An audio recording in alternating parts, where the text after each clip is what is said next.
So, let's meet our villain for today. This isn't just any equation, folks. It's a 12th degree polynomial. And that 12, that means we're on the hunt for 12 different solutions. The whole thing is just a beast. You've got 13 different terms, this long line of gigantic numbers in front of the x's. I mean, seriously, just looking at it can make your head spin. So for real, take a second. If this landed on your desk, where would you even start? Try to brute force it? Yeah, good luck with that. Your usual bag of algebra tricks, they're not going to make a dent. This thing is a total mathematical Everest.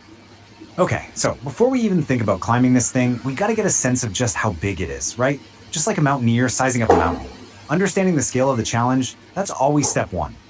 First up, that number 12, that tells you it's a 12th degree polynomial. So we're not just looking for one neat little answer. Oh no. We are hunting for 12 possible solutions, what mathematicians call roots. 12 secret numbers that if you plug them in for x, make that whole monster equation equal 0. And to find those 12 roots, we've got to wrestle with 13 different parts of this equation. You've got your x to the 12th, then x to the 11th, and on, all the way down to the last number. Every single one of them just piles on another layer of complexity.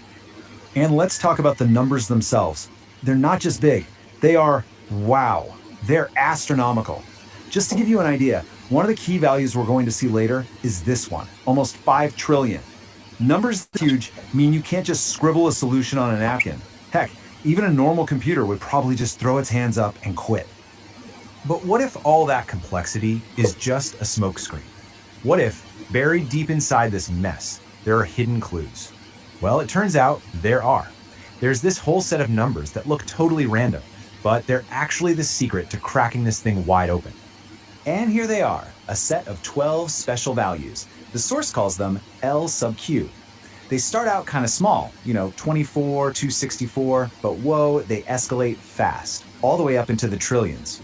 And when you first look at them, you'd think they have absolutely nothing to do with our polynomial.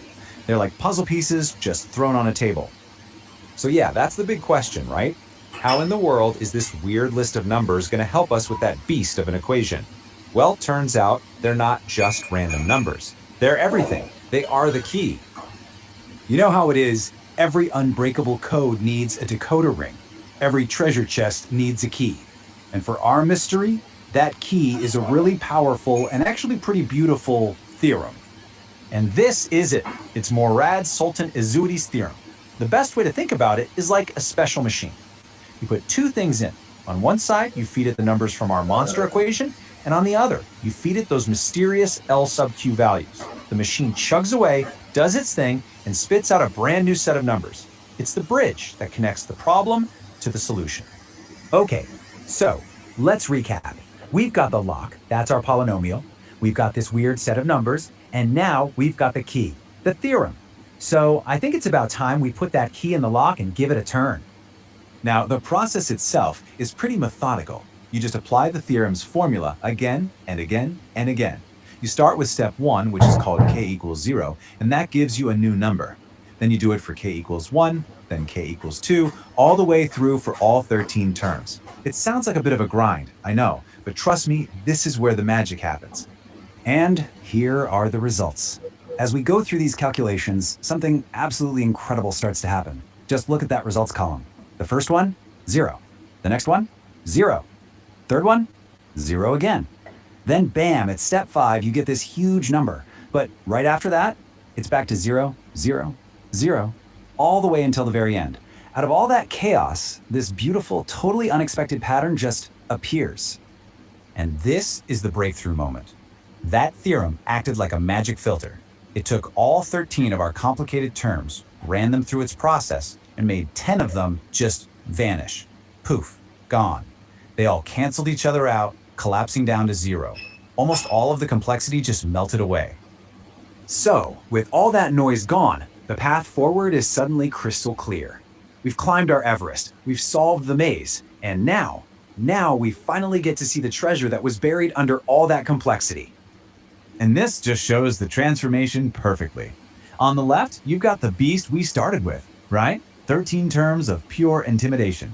And on the right, that's what we're left with. It's clean, it's simple, it's elegant. The monster has been totally tamed. So here it is, in all its glory. Instead of that terrifying 13-term equation, we have just 3 parts. That's it. All that complexity, all those huge numbers, they've all been boiled down to this incredibly simple, beautiful structure. We took something that looked impossible and turned it into something we can actually work with. It's just elegant. It really makes you think, doesn't it? I mean, how many of the world's biggest, messiest, most overwhelming problems are actually just like this one? It's an amazing reminder that sometimes the most intimidating challenges aren't impossible. They're just waiting for